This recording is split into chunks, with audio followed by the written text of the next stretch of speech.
My name is Lizzie Early from Your Cup of Cake, and today we're going to be learning about piping cupcakes and what different piping tips will look like when you pipe them out onto those beautiful cupcakes. First, I'll start with the round circle tip. So this is just round circle, pretty easy, but it's actually the most difficult to use, so be careful. The next ones are star tips. They have these little spokes and they look really pretty. There's open star tips that just go straight out, and there's closed star tips that go in. But these are both closed star tips, and one is huge and one is small. So there's lots of different types. And the last kind is a French tip. It's basically a star tip, but the spokes are very small, and people just call them French tips, just to be a little more fancy, I guess. We're going to start out with our piping bag. This is just a disposable plastic piping bag that you use and then kind of just throw away. Clip off the tip based on how big or small your tip is, and then wiggle it on down. And then you'll want to push it up until it's snug. Sometimes you have to keep cutting off a little bit more because you don't want to cut it too big. You always want to start cutting it too small.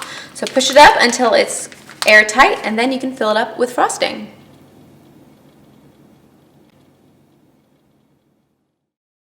We're going to start out with the Wilton 2D piping tip. It's the piping tip I use all the time because it just looks pretty and it can never go wrong. So we're going to start out in the center, piping a big circle and then smaller and smaller circles. Release pressure and then lift up for the perfect bakery swirl. This is the round circle tip. It's the Ateco 809 tip, but it doesn't matter what brand you use as long as it's big, about the size of your thumb, and circle, you're good to go. But it's a little tricky because it won't hide any flaw. Everything will show up in this piping tip, so be careful. Start in the middle again, go around, and I like to swish off the top because I think it looks a little cuter. This is an open star tip. It's the Ateco 825 tip. Again, we're just going to start in the middle, round in circles, release pressure, and then lift up. This is the Ateco 855 tip. It's a closed star tip, but it's one of the bigger ones I was talking about before. Start in the middle, round in circles, release pressure, and lift up.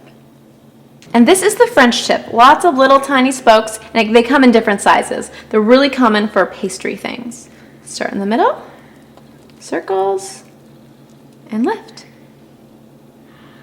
Well, that's it. It's that easy. And all it takes is practice to make the perfect bakery swirl. For more information, go to yourcupofcake.com. Happy baking!